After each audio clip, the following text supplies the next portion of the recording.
အားလုံးပဲမင်္ဂလာပါဗျာကျွန်တော်တို့ဒီနေ့တင်ဆက်လို့တဲ့သတင်းကတော့ AR တိုင်းမှာလဲဒေါ်လာရေးတပ်ဖွဲ့တွေအနိုင်ရပြီးတော့စစ်ကောင်စီစစ်ရှုံးနေတဲ့သတင်းပဲဖြစ်ပါတယ်အာရခတ်တပ်တော် AA ဟာ PDF PNF မဟာမိတ်တပ်တွေနဲ့အတူ2025ခုနှစ်ဇန်နဝါရီလအနေစတင်ပြီး AR တိုင်းအတွင်းကိုစစ်ကြောင်း၃ကြောင်းခွဲပြီးတော့စစ်မျက်နှာဖွင့်ဝင်ရောက်လာခဲ့ပါတယ်အခုဆိုရင် AR တိုင်းက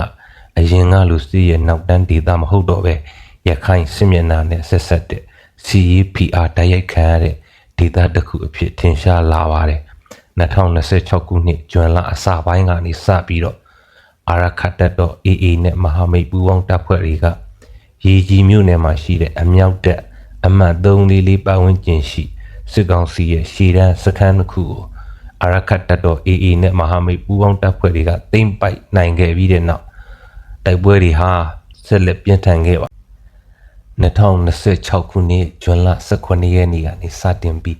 AR တိုင်းမှာအာရခတ်တပ်တော် AA နဲ့မဟာမိတ်ပူးပေါင်းတပ်ဖွဲ့တွေကရေကြီးမြို့နယ်မှာရှိတဲ့အကြမ်းဖက်စစ်တပ်ရဲ့ .148 ကုန်း .188 ကုန်းနဲ့ .288 ကုန်းတို့ကိုဇက်တိုက်သိမ်းပိုက်ရယူခဲ့ပြီးနောက်ပိုင်းမှာအဲ့ဒီဒေသပတ်ဝန်းကျင်နေမှာနေစဉ်ရက်ဆက်တိုက်ပွဲတွေဖြစ်ပွားနေလျက်ရှိပါတယ်အကြမ်းဖက်စစ်တပ်ဟာအဆိုပါပိုင်ကုန်းတွေကိုပြန်လည်ရယူနိုင်ရန်အတွက်အာဏာသိမ်းစစ်ကောင်စီကစစ်အင်အားတွေကိုထပ်မံဖြည့်တင်းပြီးတော့ထိုးစစ်တွေကိုမရမနာပြုလုပ်လာခဲ့ပါတယ်2026ခုနှစ်ဇူလိုင်2ရက်နေ့မှာ AR တိုင်းရေကြီးမြို့နယ်မှာရှိတဲ့အကြမ်းဖက်စစ်ကော်မရှင်တပ်ရဲ့နှစ်ခွင်ပိုင်ကုန်းရဲ့အနောက်ဘက်1ကီလိုမီတာခန့်အကွာ၌တပ်ဆွဲထားတဲ့ပထမကာကင်းကုန်းနေရာကို၎င်း2026ခုနှစ်ဇူလိုင်3ရက်နေ့မှာ AR တိုင်းရေကြီးမြို့နယ်မှာရှိတဲ့အကြမ်းဖက်စစ်ကော်မရှင်တပ်ရဲ့နှစ်ခွင်ပိုင်ကုန်းမှာ1ကီလိုမီတာခန့်အကွာဝေးရှိဒုတိယကာကင်းကုန်း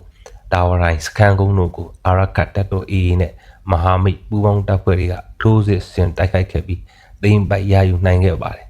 အဆိုပါစခန်းကုန်းတိုက်ပွဲများအတွင်းမှာအကြမ်းဖက်စစ်ကော်မရှင်တပ်ဖွဲ့ဝင်အလောင်းများနဲ့လက်နက်ခဲယမ်းအချို့တို့ကိုသိမ်းပိုက်ရရှိခဲ့ပါတယ်အကြမ်းဖက်စစ်ကော်မရှင်တပ်မှ